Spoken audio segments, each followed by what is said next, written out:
The observation room at Kepler Station hummed with quiet tension.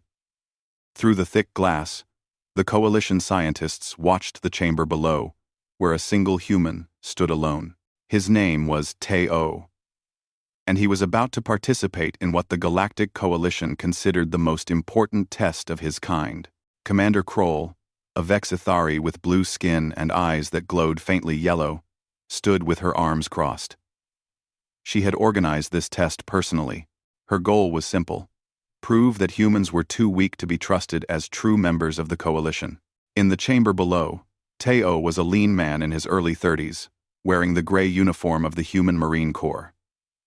His dark eyes scanned the empty room with calm precision.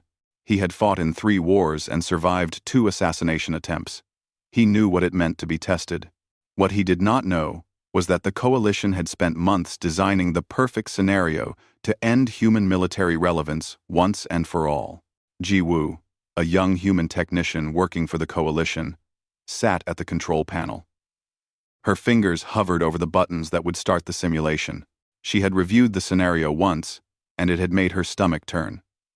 The mathematical probability of survival was 0.003%. Even she believed Teo would not survive, but she had to follow orders. She pressed the button. The simulation began. The ground beneath Teo shook violently. Explosions erupted all around him, their heat washing over his body like a terrible wind. The walls of the chamber dissolved into a digital environment, transforming into the rocky surface of an alien planet.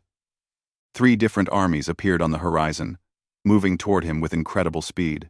The first group was the Velcorax, 6 armed creatures made of thick muscle and biological armor. The second was the Kethnor, insectoid beings with sharp exoskeletons and weapons fused to their bodies. The third was a species Teo did not recognize, but they looked equally deadly. They advanced toward him across the digital landscape. The coalition had programmed them with perfect coordination, perfect tactics, and overwhelming numbers. They were designed to show no mercy.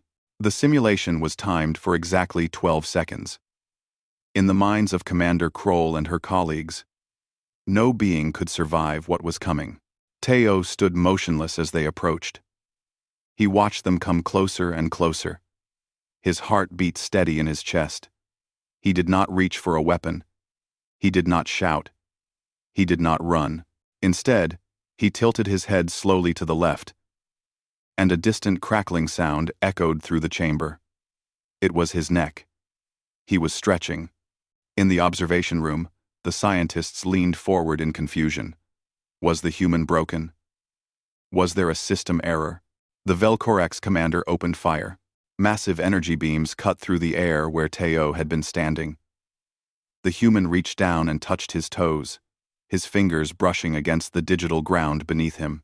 His entire body bent forward in a simple stretch. The beams passed over him, missing by inches. It seemed almost accidental, but Teo's face remained calm and focused. What is he doing? Shar, the Velcorax military advisor, leaned forward. His 6 arms gestured wildly with confusion and frustration. He appears to be stretching, Ji-woo said quietly, her eyes fixed on the screen. Stretching. Kroll turned to look at the human technician with disbelief written across her blue face. He is being killed. Why would he stretch? No one answered her question because no one understood the answer. On the simulation screen, the armies continued their advance. The Kethnor fired their bioweapons, creating explosions that lit up the entire landscape. Teo rolled his shoulders backward slowly, the way someone would do before starting exercise. A piece of rock the size of a building fell from above, crashing down exactly where he had been standing moments before. He moved smoothly to the side, his movements flowing like water, his stretches continuing uninterrupted. Time ticked away. 5 seconds had passed. The 3 armies were closing in, their weapons creating a storm of destruction. The ground shook. Fire rained from above, but Teo simply continued his routine, as if he was at a morning gym back on Earth, completely unbothered by the chaos around him. 8 seconds. The first alien general screamed an order. The armies converged toward his position from all sides. He was trapped. There was no escape. He was about to be surrounded by thousands of hostile soldiers with nowhere to run. 9 seconds. Teo finished his stretch by reaching his arms above his head and pulling them across his body. One elbow bent, pulling at his shoulder. His expression was peaceful, almost meditative. 10 seconds. The armies were upon him. Their weapons were raised. Their screams were loud. The explosions continued, without end. 11 seconds. 12 seconds. The simulation stopped. The digital environment froze and disappeared. The walls of the chamber returned to their normal gray color. Teo stood alone in the center of the empty room. His arms still raised. His body still in the middle of a stretch. A thin layer of sweat covered his forehead.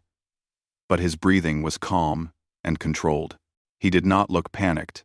He did not look injured. He looked like someone who had just finished a light exercise routine on a peaceful morning. The observation room erupted into chaos. Scientists shouted over each other. Kroll's eyes went wide with shock. Shar's 6 arms moved frantically as he gestured and argued with the other observers. Zix, the Kethnor analyst, checked his instruments repeatedly, certain that something had malfunctioned. But the data was clear. The simulation had run exactly as planned. Teo had survived. Not because he had fought the armies, not because he had overcome them with superior tactics or strength. He had survived because the timer had expired, and he was still standing. Ji-woo watched the reactions around her and felt something shift in her understanding of what it meant to be human. The test had been designed to show humanity's weakness. Instead, it had revealed something unexpected. Teo had looked at an impossible situation and decided not to fight it on its own terms. He had simply waited. He had stretched. He had remained calm while the world burned around him. And somehow, that had been enough. In the chamber below, Teo finally lowered his arms. He looked up at the observation glass. Even though he could not see the watchers above, he did not smile. He did not celebrate. He simply nodded, acknowledging that the test was complete. Then, he began to walk toward the exit. And as he walked, he continued stretching his arms, his back, and his legs, as if he had nowhere more important to be in the entire universe. The Galactic Coalition had wanted to prove humanity was weak. Instead, they had just witnessed something that would change the course of their organization forever. Though they did not yet understand what they were seeing. Teo had not beaten the test through strength or power. He had beaten it through something far stranger and far more dangerous to their assumptions. He had beaten it through being human. The emergency meeting began 30 minutes after the simulation ended. Commander Kroll sat at the head of the conference table in the station's main strategic chamber, her yellow eyes studying the data scrolling across the screen before her. The walls were covered with charts and numbers and graphs that made no sense. Every single instrument told her that the test had worked exactly as designed. The simulation had run for 12 seconds precisely. Teo should have been dead. Yet he stood alive. Around the table sat the other coalition advisors. Shar, the Velcorax commander, kept tapping his fingers against the metal surface in agitation. Zix, the Kethnor analyst, reviewed the data on his personal device, his mandibles clicking softly as he worked. Several other representatives from different species watched silently, waiting for Kroll to speak first. None of them wanted to be the first to admit they did not understand what had happened. Ji-woo stood at the back of the room, watching the proceedings quietly. She had been asked to attend to explain the technical details from the control room, though so far no one had asked her anything specific. The real argument, she could sense, was about to begin. "There must be a malfunction," Shar said finally, his frustration clear in his deep voice.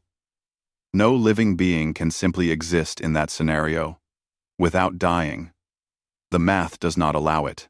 "I have checked the systems 3 times, responded Zix, not looking up from his device. "All hardware functions normally. All software performed as expected. There was no malfunction. Then the human cheated somehow. Shar said, turning toward Kroll. He must have done something. Tampered with the simulation.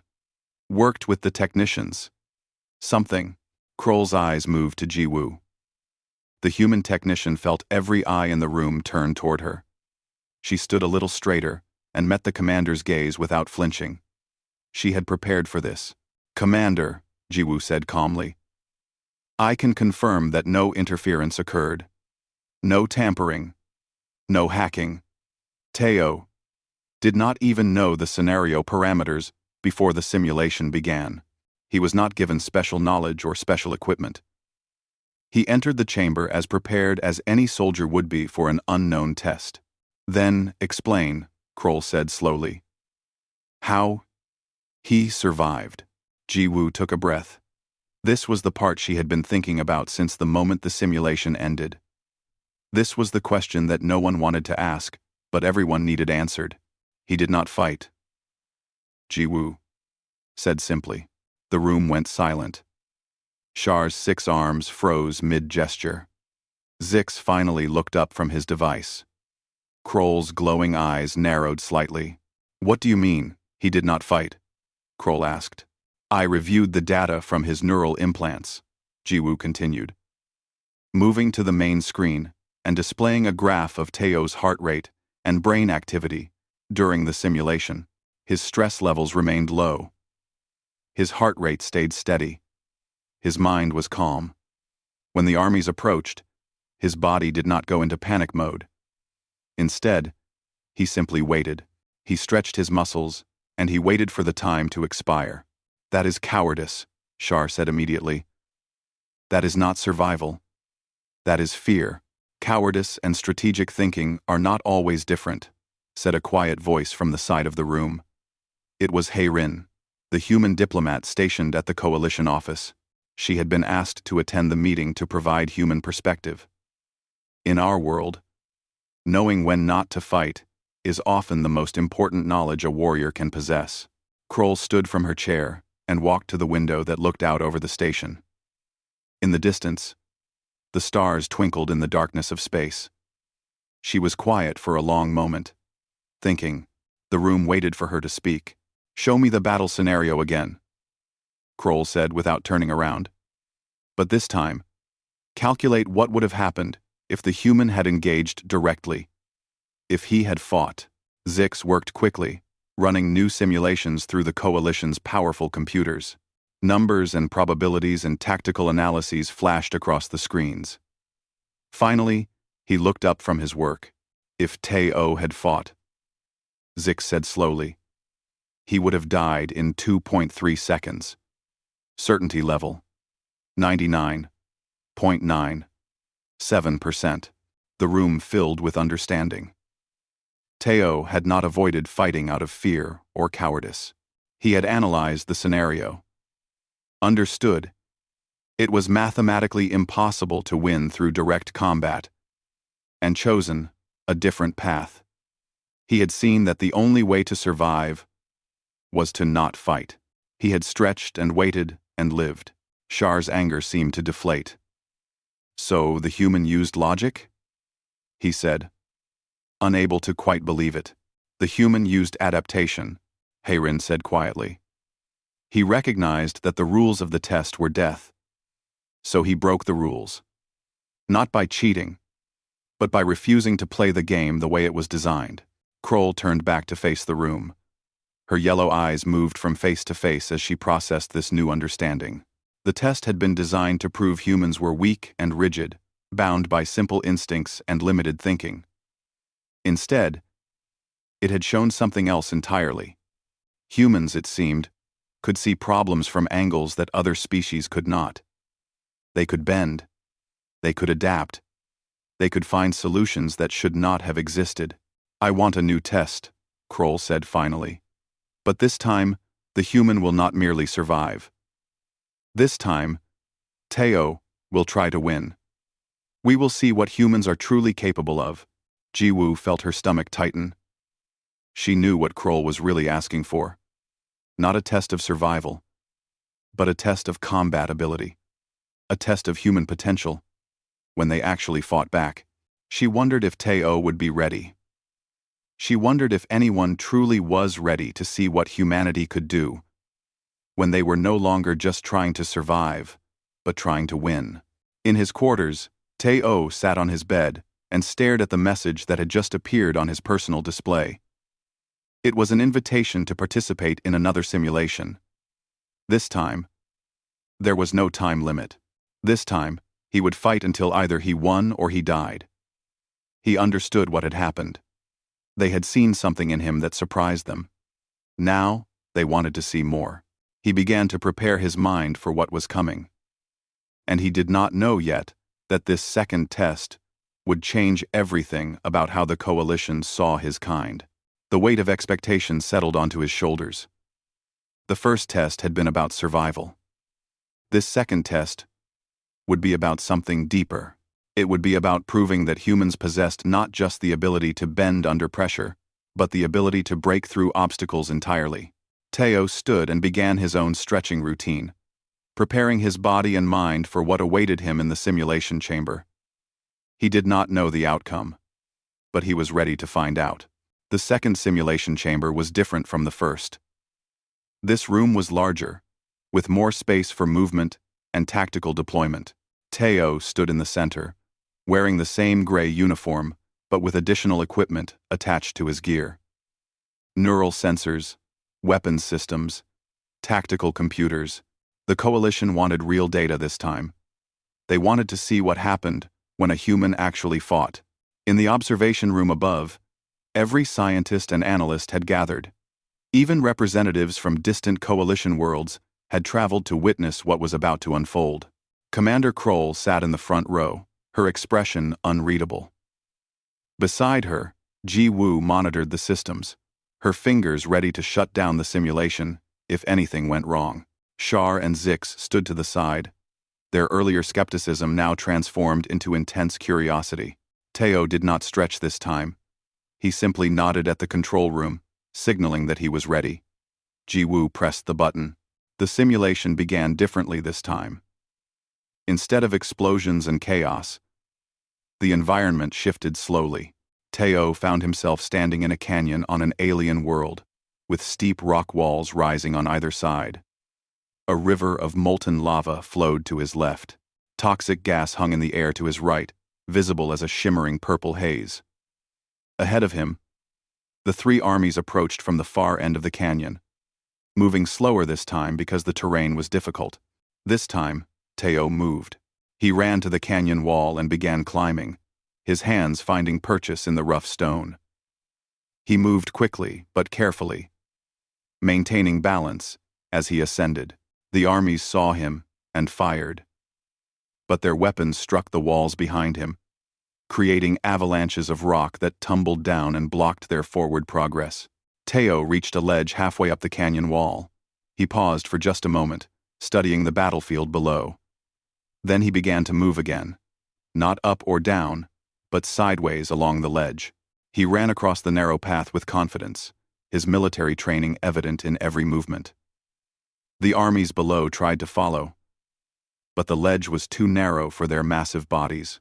They were forced to find alternate routes. Time passed. Minutes turned into hours of simulation. The coalition observers watched with growing amazement as Teo demonstrated tactical thinking that seemed far beyond what they had expected from a single human. He used the environment against his enemies. He created choke points where superior numbers became disadvantages. He set traps using the terrain itself. When the Velcorax forced their way through one canyon section, Teo triggered a rock slide that buried half their army under tons of stone. But Teo was not trying to merely survive anymore. He was trying to win, and winning meant he had to eliminate his enemies, not just avoid them. He acquired weapons through the simulation, finding them scattered across the battlefield or taking them from defeated enemies. He learned their weaknesses. The Velcorax were strong but slow. The Kethnor were fast but fragile. The third species was intelligent and coordinated, but they relied heavily on technology. Teo focused on the technology. He found the central command station in the simulation, a fortified position built into the canyon wall. To reach it, he would have to fight his way through thousands of enemy soldiers. But he did not do that.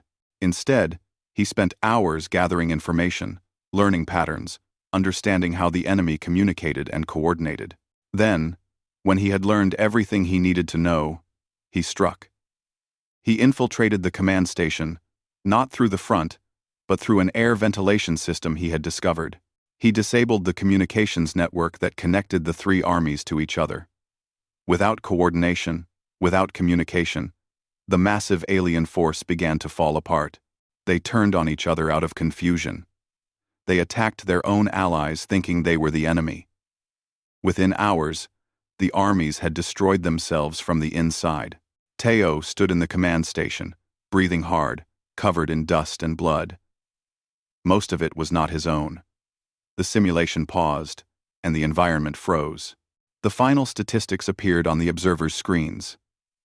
Teo had defeated over 50,000 simulated enemies. He had taken only minor injuries. His tactical thinking had been superior in every way to the armies arrayed against him. The observation room exploded with sound. Scientists shouted questions. Analysts demanded explanations. Char's 6 arms waved in agitation and excitement. Zix sat perfectly still, his mandibles clicking rapidly as his mind processed the data. Kroll stood slowly from her chair. Her yellow eyes were wide with something that looked like awe. She turned to face the room, and when she spoke, her voice was quiet but clear. The human did not just survive, Kroll said. The human did not just win. The human thought in a way that none of our species had anticipated. He understood that overwhelming numbers were a weakness if you could separate them. He understood that the strongest army is one that must fight against itself. Jiwoo watched the reactions around her. She thought about what Teo had done in the canyon. He had not demonstrated superhuman strength or speed. He had not revealed any hidden technological advantage. He had simply adapted to the environment, learned from his surroundings, and applied creative thinking to an impossible problem. That was the strength of humanity, she realized. Not power, or speed, or strength, but the ability to think differently, to bend, to adapt, to find solutions in places where others saw only problems. In the simulation chamber below, Teo deactivated his equipment. The neural sensors powering down, the weapons going dark. He looked up at the observation glass, and this time, he smiled. Not a smile of arrogance or pride, but a smile of satisfaction. He had proven something, not just to the coalition, but to himself. He had shown that humans could stand against impossible odds and overcome them through intelligence and adaptation. The Galactic Coalition had wanted to prove humanity was weak. Instead, they had discovered that humans possessed something far more valuable than raw power. They possessed the ability to think their way through any problem. They possessed flexibility and innovation and creativity. In that moment, watching Teo smile in the simulation chamber, the coalition began to understand that they had been looking for weakness in humanity when they should have been looking for something else entirely. They had been looking for dominance when what they actually needed was partnership with a species that could see solutions where everyone else saw only walls. The test was complete. But the real change was just beginning. Teo walked toward the chamber exit, and even though his body was tired from hours of intense simulation, he maintained his composure. He began to stretch again, those same simple movements that had confused everyone in the first test. But now, those stretches meant something different. They meant preparation. They meant readiness. They meant the understanding that a human body and human mind could adapt to anything, survive anything, and ultimately overcome anything when given the chance to think freely and act creatively. The silence in Kroll's private office was almost painful. She sat behind her desk, the walls around her displaying flowing data streams and tactical information from 1,000 coalition stations. The images meant nothing to her right now. Her mind was elsewhere. turning over the events of the simulation, the data, the implications. A soft chime announced a visitor. Jiwoo entered, carrying a digital tablet with the complete analysis of Teo's combat performance. She had been working for 12 hours straight, pulling data, creating models, trying to understand what had happened in that canyon. "Commander," Jiwoo said respectfully, "I have completed the comprehensive analysis you requested." Kroll gestured for her to sit. Jiwoo moved to the chair across from the desk and displayed the data on a larger screen. "What I found," Jiwoo began, "is that Teo's success was not due to any single factor.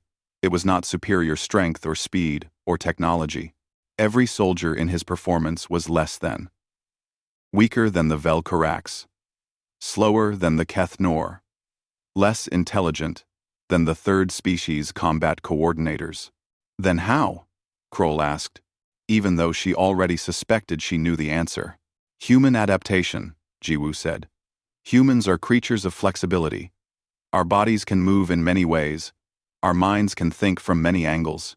We can learn quickly and change our approach instantly if something does not work."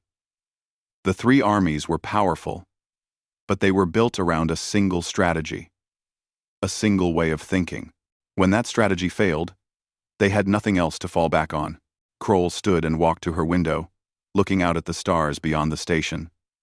She thought about her own species. The Vex Thari. They had conquered through perfection, through superior planning and superior execution.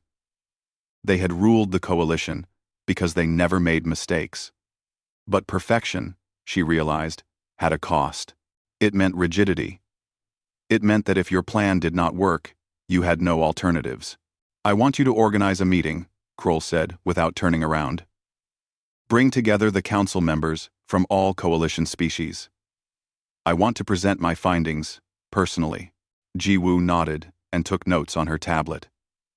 She understood that something significant was about to happen. The question was whether the rest of the coalition would understand it too. The council chamber was vast, with representatives from 17 different species sitting in semicircles of increasing height. The architecture was designed to show no species as higher than another. Though the Vexthari, Velcorax, and Kethnor traditionally held the most influence. Teo stood in the center of the chamber, with Heirin beside him to help translate when necessary. Though Teo's coalition language was quite good, Kroll presented the data first. Charts and graphs and statistics filled the chamber's main display. She showed Teo's performance in both simulations. She presented the tactical analysis. Then she made her argument. The test was designed to prove that humanity poses a danger to the coalition, Kroll said clearly. That their weakness made them a liability.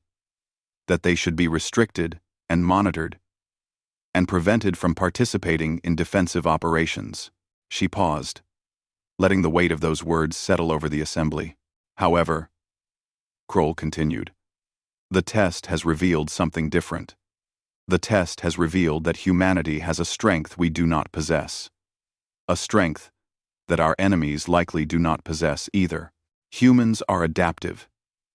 Humans are flexible. When presented with impossible odds, humans do not simply break. They think differently. They find new angles. They survive when all logic says they should not." Shar stood to challenge her immediately. "Commander Kroll, with respect, this is a single human in a controlled simulation.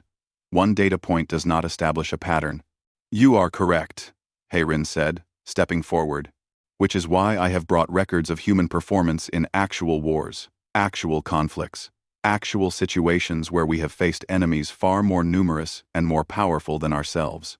Heirin activated her own display, showing battles from Earth history and human colonial wars. The same pattern appeared again and again. Humans facing superior forces, humans adapting, humans finding ways to survive and eventually prevail. Not through brute force, but through thinking differently about problems. Zix, the Kethnor analyst, studied the data silently. When he finally spoke, his voice was calm and measured. "Commander Kroll's assessment appears to be accurate. Humans demonstrate higher flexibility metrics than any species currently in the coalition. If we were to rank species by adaptive thinking ability, humans would rank in the top 3. 10. Thanks for watching. The chamber erupted into discussion. Some representatives were excited by the revelation. Others were frightened. The Velcorax commander who had challenged Kroll sat back down, his 6 arms crossing in an expression that suggested he was not yet convinced, but would reserve judgment. Teo finally was invited to speak. He stepped forward and looked at the assembled representatives of the galaxy. "I am just a Marine," Teo said in careful coalition speech. "I am not special. I do not have abilities that other humans lack. But I can tell you what I know about my people. We are not always the strongest. We are not always the fastest. We are not always the smartest. But we are survivors. We have lived through ice ages, and plagues, and wars, and starvation. Every time we faced death, we found a way to adapt and continue. This is not training we receive. This is not technology we develop. This is who we are. At the deepest level of our being." He looked directly at Kroll. "Commander, you created a test to measure our strength through traditional means. When you found us lacking, you were surprised by our success. This is because strength is not only what your instruments measure. Strength is also what cannot be measured. Strength is also the will to bend without breaking, the ability to change direction when the path ahead becomes blocked." After Teo finished speaking, Kroll stood again. "I propose," she said, "that the restrictions on human military deployment be lifted. I propose that humans be given equal standing in coalition defense operations. And I propose that we establish a joint training program where other species can learn from human adaptive thinking." The vote took 3 hours. In the end, the measure passed with strong support from 14 of the 17 member species. Only 3 species, all of them traditionally rigid in their military structures, abstained from voting. But humanity had been accepted, fully and completely. In the observation room later that evening, Ji Woo found Teo looking out at the stars through the glass. He was stretching again, slowly and methodically, preparing his body for new challenges ahead. "Thank you," Ji Woo said quietly. Teo turned and smiled. "For what?" "For showing them what we really are," Ji Woo said. "Not monsters. Not weaklings. Just adaptable." Teo turned back to the window. "The real test is just beginning," he said. "Now they have accepted us. Now we have to prove that acceptance was not a mistake. We have to show that humanity is worth the risk they have taken on us." He continued stretching, his movements smooth and practiced, preparing himself for whatever challenges the future would bring. Somewhere in the galaxy, new threats were waiting. Enemies that would test not just humanity's strength, but their ability to adapt, to think differently, to find solutions that no one else could see. Teo was ready, because that was what humans did. They adapted. They survived. They stretched themselves to reach beyond the limits of what seemed possible. And then they reached even further. 3 months had passed since the Coalition Council's decision to accept humanity as true partners in defense operations. In that time, Teo had become something he never expected to be: a teacher. Soldiers from different coalition species arrived at the training facility on Kepler Station in groups of 20, prepared to learn from the human Marine about tactical adaptation and flexible thinking. His classroom was not inside the station, but in the open training grounds where students could see real terrain, real challenges, real problems that required creative solutions. Today's lesson involved a canyon system similar to the one from the simulation, but this time, with live obstacles and moving targets. Teo stood with a group of Velcorax soldiers, each one twice his size and 3 times his strength. He watched as they attempted to solve a tactical problem, reaching an objective on the far side of the canyon, while avoiding detection by moving enemy forces.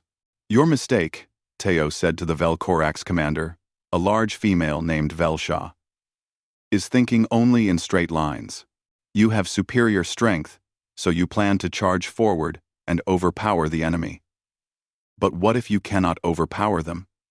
What if the enemy has technology that cancels out your strength? Velsha nodded slowly. The Vel Corax were beginning to understand that Teo was not teaching them how to become human. He was teaching them how to think beyond their natural advantages and consider weaknesses they had never thought about before. Hei Rin, the human diplomat, stood in the observation area with Jiwoo, watching the training. Over the past months, Jiwoo had transitioned from being a technician to being an analyst for the Coalition's Human Affairs Division. Her understanding of both human and alien perspectives made her invaluable. They are learning, Hei Rin observed. Some faster than others, Jiwoo said. The Vel Corax are still struggling to break free from their traditional approach. But the Keth Nor are fascinating. They already think in flexible ways.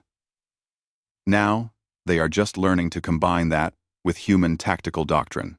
The training was not proceeding without resistance. In the Coalition, there had been voices raised against human advancement, against the decision to integrate humans so quickly into defense operations. Shar, the Velcorax military advisor, who had originally opposed Teo's testing, had become one of the loudest critics. He had sent formal complaints to the Coalition Council, claiming that humans were being given too much influence, too much responsibility, too much authority. In the main Coalition office on the station, a confrontation was brewing. Shar had requested a meeting with Commander Kroll and insisted on Teo's presence. It took place in the formal conference room, with representatives from multiple species present to ensure fairness and transparency. Shar stood at the head of the table, his 6 arms moving expressively as he presented his concerns. Since the decision to integrate humans into the Coalition's defense structure, military readiness has decreased, Shar said. Training protocols have become less standardized. Commanders of multiple species are reporting confusion about doctrine and procedure.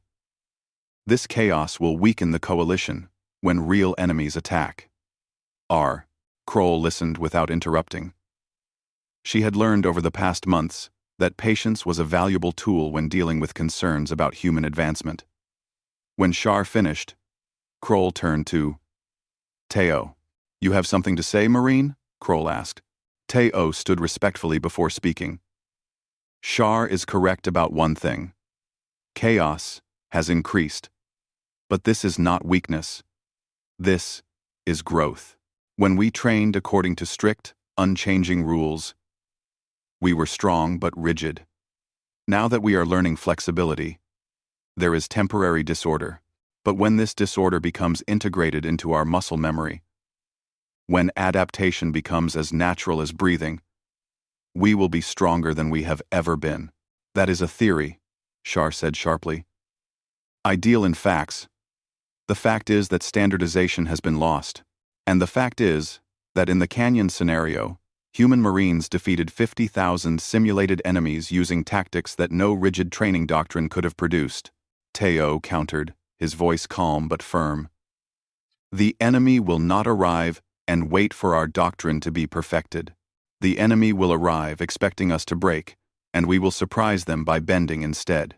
An older Vexthari representative, one of Kroll's advisors, raised a question. How long before this chaos becomes order? How long before humanity's adaptive methods are fully integrated into Coalition operations? Teo did not hesitate in his answer. I do not know. It could be months. It could be years. Humans have been studying adaptation and flexible thinking since we first developed consciousness. Other species are only now beginning to learn. After the meeting concluded, Shar did not look convinced. He still believed that humanity represented a threat to the Coalition's established power structure, but he had agreed to continue the integration program on a trial basis, at least until the Council could meet again to evaluate progress. Later that evening, Teo sat in the observation room with Jiwoo, looking out at the stars. The young technician had questions about his confidence, his belief that the integration would ultimately succeed. How do you know it will work? Jiwoo asked. Shar is right that there is chaos. What if the other species never truly adapt? What if they try for a while and then abandon the program? Teo was quiet for a moment before answering. I know it will work because I have seen what happens when species come together and share knowledge. My own people come from different parts of Earth, different cultures, different ways of thinking. For thousands of years, we fought each other. Then we learned to communicate, to understand each other, to value what each culture brought to the table. Now we work together. That is the future of the coalition too. It will not happen overnight, but it will happen. He paused, then added, Look at you and me. A year ago, you were watching me in a chamber, while the coalition tried to prove I was weak. Now we are here, talking like this, working toward the same goals. That is adaptation. That is change. That is the beginning of something much bigger. Jiwoo smiled. Teo was right. The world had shifted since that first simulation. Everything was different now, and while the path ahead was uncertain, while there was resistance and skepticism from those who feared human advancement, something real had changed in the coalition. An understanding had developed that strength could take many forms, that adaptation was as valuable as perfection, that flexibility was as important as power. In the training grounds below, Velsha, the Velkorax commander, was teaching a group of Kethnor about human tactics. The integration was happening gradually, slowly, but it was happening. Species that had competed for dominance in the coalition for centuries were now sitting together, learning from each other, stretching themselves beyond their comfortable boundaries. Teo watched the training through the window, his body relaxing into a familiar stretch. He did not know what challenges awaited humanity in the future. He did not know if the coalition integration would ultimately succeed or fail. But he knew that his people had done what humans had always done. They had adapted. They had found a way to survive against impossible odds by thinking differently. And now, they were teaching others to do the same. The real victory was not in any single battle or test. The real victory was in changing the way the entire galaxy thought about what it meant to be strong. Outside the station, in the vast darkness of space, the coalition ships moved through their patrol routes, carrying soldiers from multiple species, each one learning from the others, each one growing stronger through the struggle to adapt and understand. The future remained unknown. But it was no longer a future shaped only by power and dominance. It was a future shaped by flexibility, cooperation, and the willingness to stretch beyond comfortable limits. And that future had been built by a single Marine who had simply refused to accept that the impossible could not be overcome. Teo continued his stretching routine, preparing himself not for the next battle, but for the next challenge of teaching, of sharing knowledge, of showing that adaptation and flexibility were not signs of weakness, but the deepest expression of human strength.